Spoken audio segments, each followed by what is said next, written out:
한 분 한 분의 삶과 가정과 또 섬기시고 경영하시는 모든 일들이 하나님의 은혜를 경험하는 귀한 자리가 되기를 주님의 이름으로 축원합니다.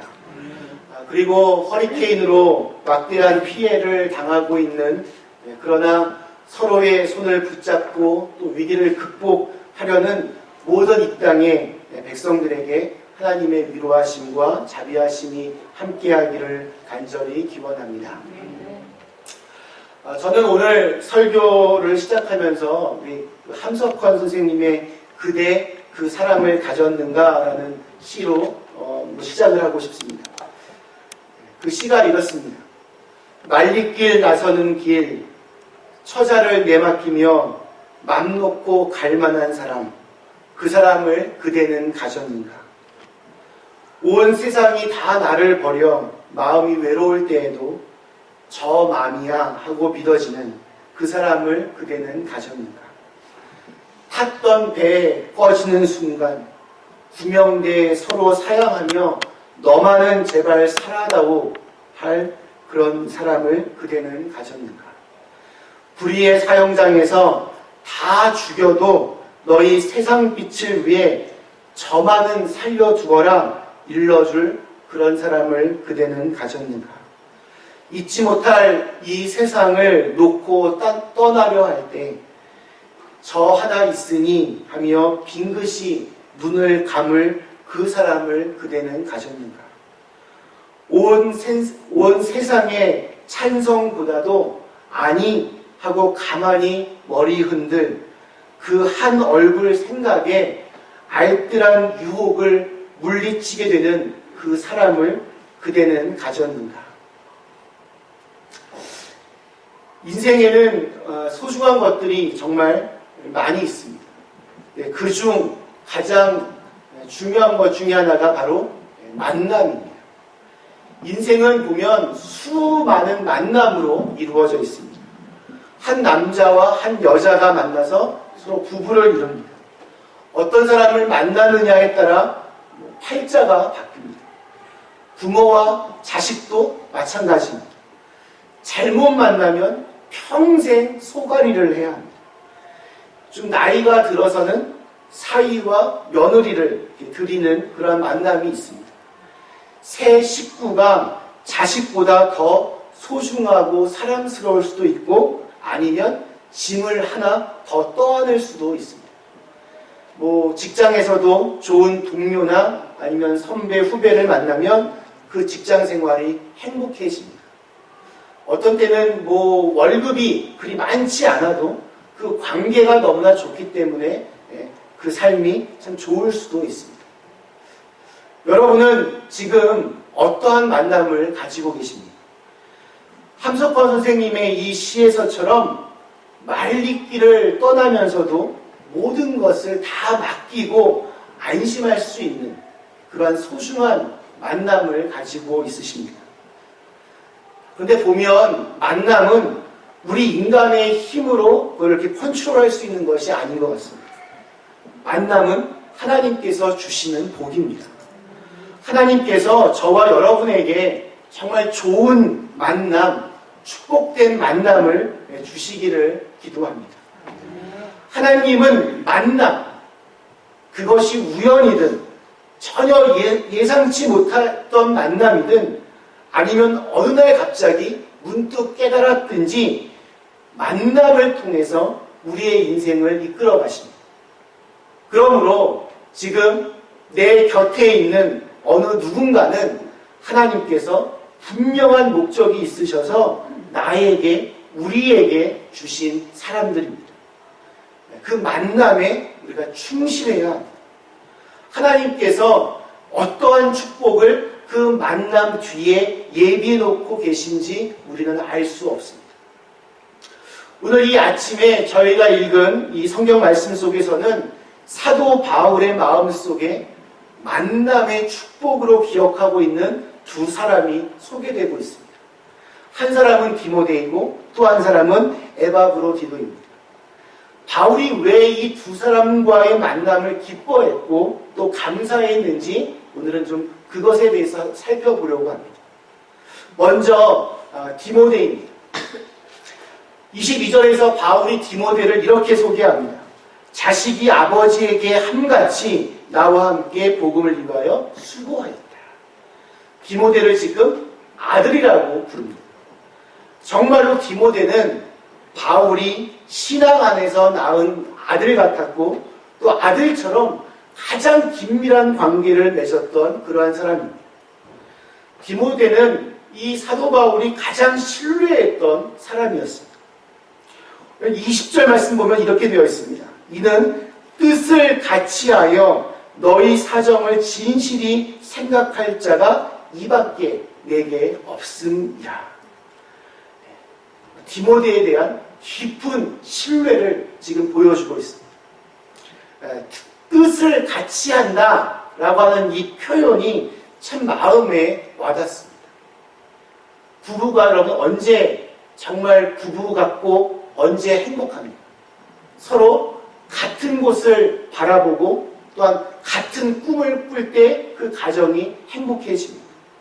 지금 바울과 디모데는 지금 서로 같은 곳을 바라보며 그 같은 곳을 향하여 함께 걸어가고 있습니다. 우리의 만남이 행복한 만남이 되기 위해서는 이렇게 뜻이 같아야 됩니다. 마음이 통해야 합니다. 뜻이 다른 사람들끼리는 바라보는 것이 정말 다른 사람들하고는 하나가 될 수 없고 만남이 깊어질 수도 없습니다. 교회도 보면 마찬가지입니다. 우리 모두는 다 전부 제각각입니다. 살아온 환경도 다르고 성격도 다르고 취미와 특기도 다 다릅니다. 그렇다면 무엇이 우리로 하여금 하나가 되게 합니까? 어설프게 사랑으로 하나가 됩시다 해서 하나가 되는 것이 아닙니다. 예수 그리스도에게 집중할 때 교회는 하나가 될 수 있습니다. 교회는 소셜 클럽이 아닙니다. 교회는 정치 집단이 아닙니다. 교회는 취미를 함께 나누는 친목 모임도 아닙니다. 물론 세상 일에 관심을 가지고 다양한 이야기들을 교회 안에서 할 수 있지만 그것이 주가 되어버리면 교회는 싸움터가 됩니다. 서로 누가 더 잘났는지 누가 더 잘하는지 다투는 경연장이 되어버립니다. 서로 다 다른데 그것을 하나로 묶을 수 있는 힘이 교회에서는 예수 그리스도밖에는 없습니다. 그래서 교회 안에서는 의식적으로 신앙적인 이야기들을 서로 나누어야 되고 하나님의 나라를 위해서 무슨 일을 할 수 있을지 함께 이야기하고 서로의 믿음을 존중하면서 계속해서 우리의 마음을 예수 그리스도에게로 이렇게 모아야 합니다. 그러한 신앙적인 만남이 이 안에서 이루어질 때 고생도 함께 기쁨으로 나눌 수 있는 만남이 가능해집니다. 22절에서 바울이 이렇게 말을 합니다. 디모데의 연단을 너희가 안 하니 자식이 아버지에게 함같이 나와 함께 복음을 위하여 수고하였느니라. 여기서 연단이라고 하는 것은 시험을 견디어 이겨냈다라는 뜻을 가지고 있습니다. 복음을 위한 수고는 무엇입니까? 다른 무엇보다도 복음을 전할 때 쏟아지는 모든 수고와 또한 그 핍박을 견딘 것을 말합니다. 바울이 경험했던 그 어려웠던 순간들, 그 핍박들을 한번 생각해 보십시오. 고린도 후서 11장 23절 이하에는 바울이 이렇게 고백을 하고 있습니다.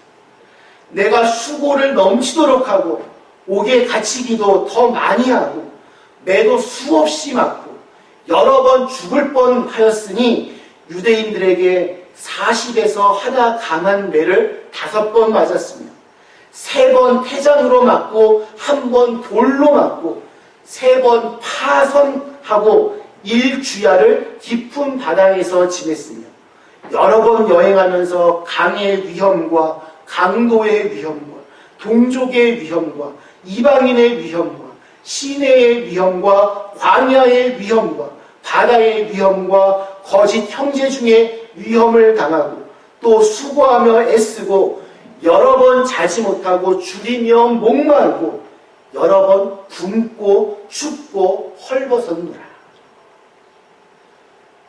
디모데는 바울과 많은 시간을 함께 했습니다. 바울이 고난을 받을 때 디모데 또한 같은 이 고난을 겪었을 것이라고 우리는 쉽게 예상할 수 있습니다. 디모데의 연단을 너희가 안 하니? 라고 바울이 얘기하고 있는 것은 디모데가 바울과 함께 그렇게 많은 고난을 함께 받았고 그 고난을 이겨내고 충실한 복음의 증인이 된 것을 빌립보 교인 너희들이 잘 알고 있다. 이렇게 말하고 있는 것입니다. 고생을 해야 정이 들고 만남이 깊어집니다. 교회도 보면 교회 안에서 같이 고생해야 정이 듭니다. 여러분은 그리 크지 않은 작은 교회에 다니고 있기 때문에 고생할 조건들이 이미 많이 주어졌습니다. 함께 고생한다면 정도 들고 평생 잊지 못할 감사할 관계가 될 것입니다. 그러나 함께 고생하기가 싫어서 팔짱 끼고 그냥 바라만 보고 있다면 영원한 손님으로 끝나고 말지 모르겠습니다. 저는 우리 교회 안에 이 바울과 디모데처럼 함께 마음을 모으고 또 함께 고생하며 서로를 위하여 간절히 기도하는 그런 만남이 많아지게 되기를 간절히 소망합니다. 두 번째로 살펴볼 인물은 에바브로디도입니다. 발음하기가 정말 힘듭니다. 대부분 성도님들은 잘 모르는 이름입니다. 사실 저도 설교를 준비할 때나 이런 사람도 있었지 이렇게 언급되는 사람입니다. 근데 바울은 오늘 여러 구절에 걸쳐서 지금 에바브로디도에 대해서 지극정성으로 이 사람을 빌립보 교인들에게 소개하고 있습니다. 사실 이렇게까지 할 필요가 없습니다. 왜냐하면 이 에바브로디도는 빌립보 교회에서 바울을 위하여 파송했던 사람이었기에 그가 누구였는지 어떤 사람이었는지 빌립보 교인들이 굉장히 잘 알고 있었기 때문입니다. 정확히 말하면 지금 바울은 이 에바브로디도를 위하여 장황하게 변명을 지금 대신해주고 있습니다. 말씀의 배경이 이렇습니다. 에바브로디도는 그 이름으로 보건대 아마 이방인으로 있다가 개종한 아마 이방인 그리스도인이었던 것 같습니다. 이 에바브로디도는 바울이 지금 로마의 감옥에 갇혔다는 소식을 듣고 빌립보 교회가 파송한 사람이었습니다. 그가 맡은 사명은 두 가지였습니다. 하나는 바울에게 필요한 물질을 가서 전달해주는 일이었고 다른 하나는 지금 바울이 갇혀있는 감옥에 함께 머물면서 바울을 좀 보살피고 섬기는 일을 하는 것이었습니다. 에바브로디도는 이 바울에게 자기가 가지고 간 이 물질은 잘 전달해 주었지만 그만 그곳에서 병이 나고 말았습니다. 매우 심각한 병이었던 것 같습니다. 27절에 보시면 그가 병들어 죽게 되었으나 라고 전하고 있습니다. 그러니까 바울을 도우려고 했던 사람이 오히려 바울의 짐이 되어버렸습니다. 그렇지만 하나님께서 은혜를 베푸셔서 이 에바브로디도를 다시 살려주셨습니다. 다시 살아났지만 이 에바브로디도가 병에 걸렸다는 소식이 빌립보 교회에게 알려졌고 이 때문에 빌립보 교회에 근심이 되었습니다. 또 에바브로디도는 다시 살아났지만 아마 마음도 육신도 너무 약해지다 보니 향수병이 굉장히 아주 짙게 걸렸던 것 같습니다. 26절 보시면 그가 너희 무리를 간절히 사모하고 라는 표현이 나오는데 이 말은 아마 단순히 그냥 보고 싶다라는 표현이 아니라 그만큼 아주 짙은 강한 향수병에 걸렸다는 것을 의미할 것입니다. 그러자 바울은 이 에바브로디도를 다시 빌립보 교회로 돌려보내기로 결정하였습니다. 이 빌립보서 이 말씀을 이제 가지고 빌립보 교회로 갔던 사람이, 그걸 전달했던 사람이 아마 이 에바브로디도였을 것입니다. 그러다 돌아가는 그 발걸음이 편할 수가 없습니다. 사도 바울을 돌보아야 하는 자기의 임무를 성공하지 못했기 때문입니다. 감옥에 갇혀 힘들어야 하는 바울에게 도움이 되기는커녕 근심이 되어버렸습니다. 27절 제일 마지막에 보면 바울이 내 근심 위에 근심을 면하게 하셨다. 그거를 해보면 얼마나 이 에바브로디도에 대해서 근심했는지를 우리가 예상할 수 있습니다. 우리 인생에서도 이런 일이 있을 때가 있습니다. 뭔가 도와주려고 했는데 그것이 오히려 더 큰 문제를 일으키거나 문제를 더 어렵게 만들 때가 있습니다. 일이라고 하는 것이 우리 뜻대로 안 될 때가 얼마나 많이 있습니다. 제가 친한 친구 하나가 그 아버님이 돌아가셔서 제가 그 집에 3일 동안 머물면서 장례를 도와주러 시골에 갔던 적이 있었습니다. 아주 완전 그냥 강원도 산골 시골이었어요. 근데 그만 가서 첫 번째 먹었던 음식으로 제가 탈이 나서 그만 그 집에서 3일 동안 계속 누워있게 되었어요. 그곳은 아주 시골이었고 또 옛날 풍습이 그대로 남아있어서 제가 원래는 사열을 함께 메워주려고 거기 갔었는데 저는 아무것도 하지 못하고 손님 방에 그냥 끙끙거리며 누워있어야만 했습니다.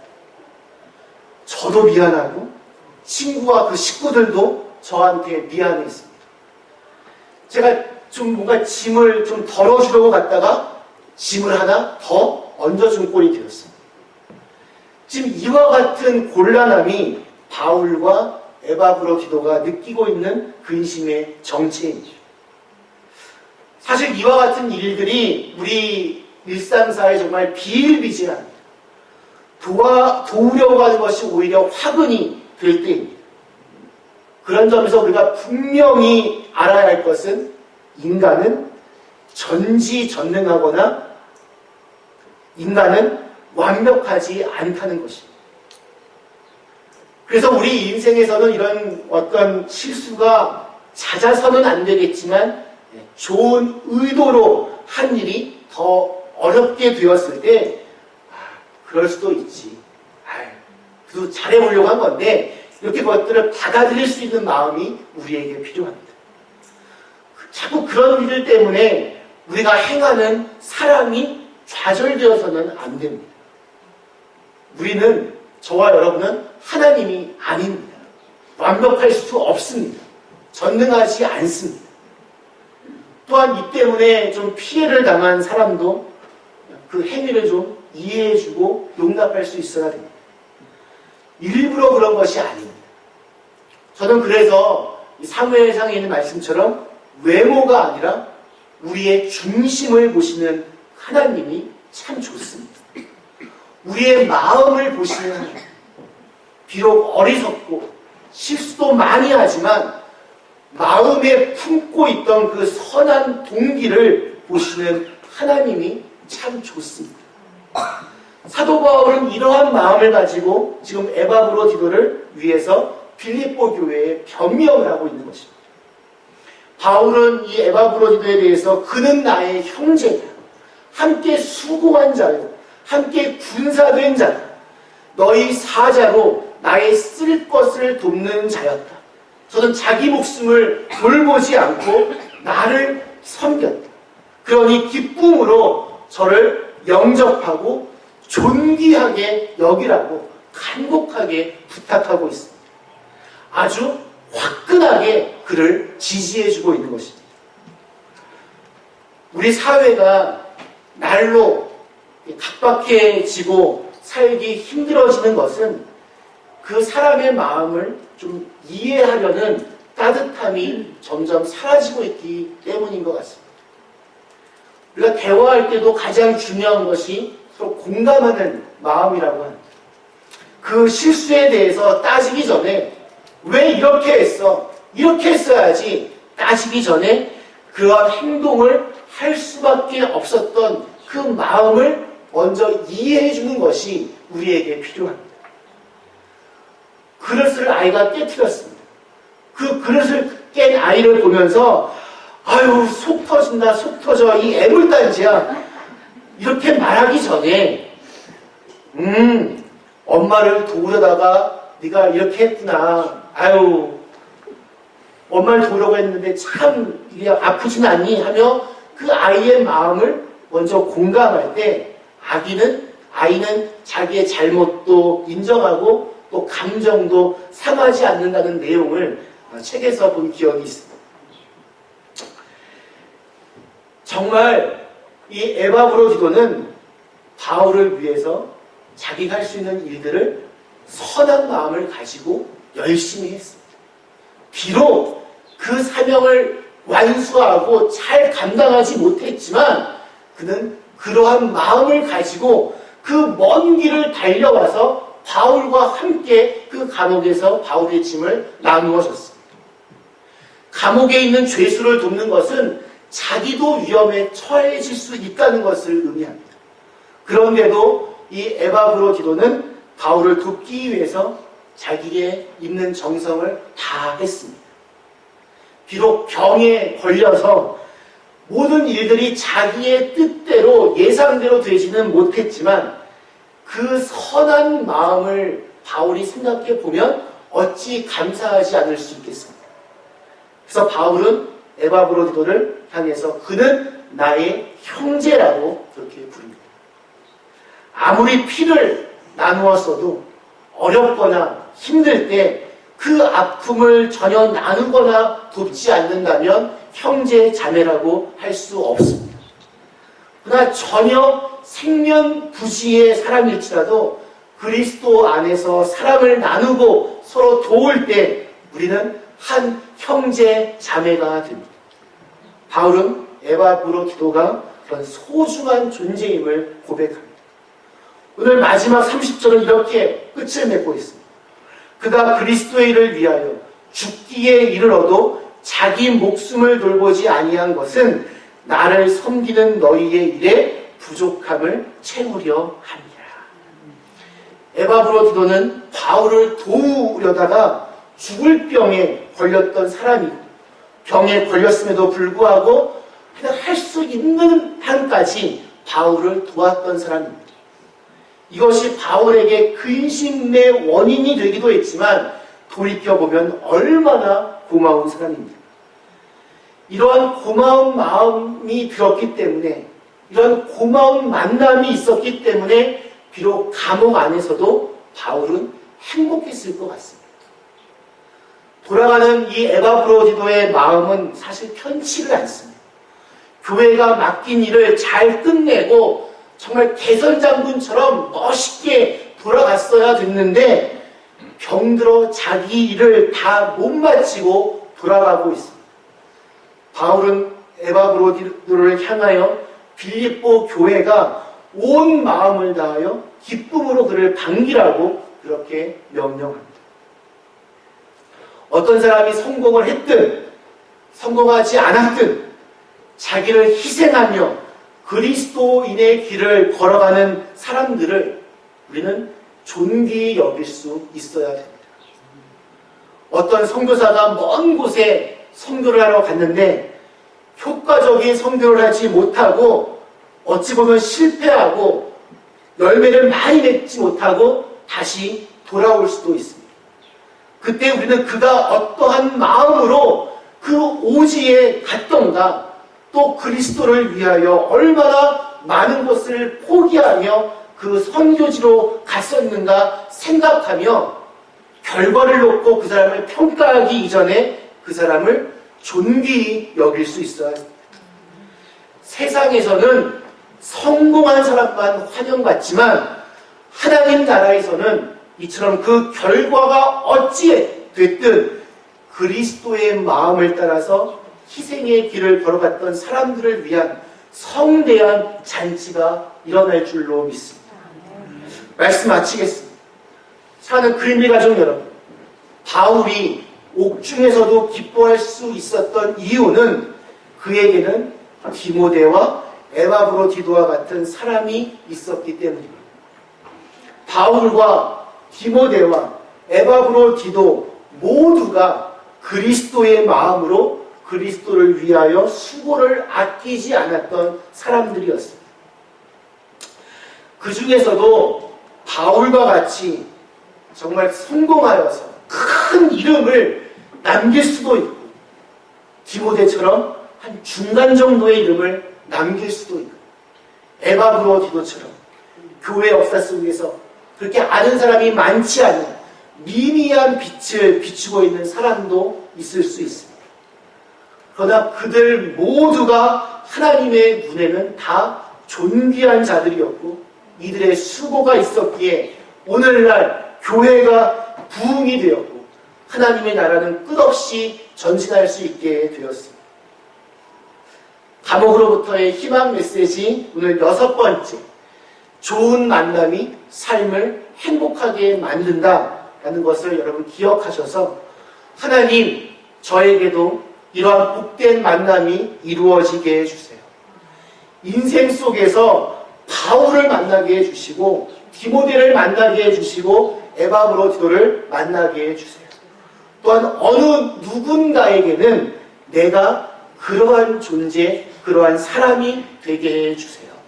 기도할 수 있는 저와 여러분이 다 되실 수 있기를 주님의 이름으로 간절히 축원합니다.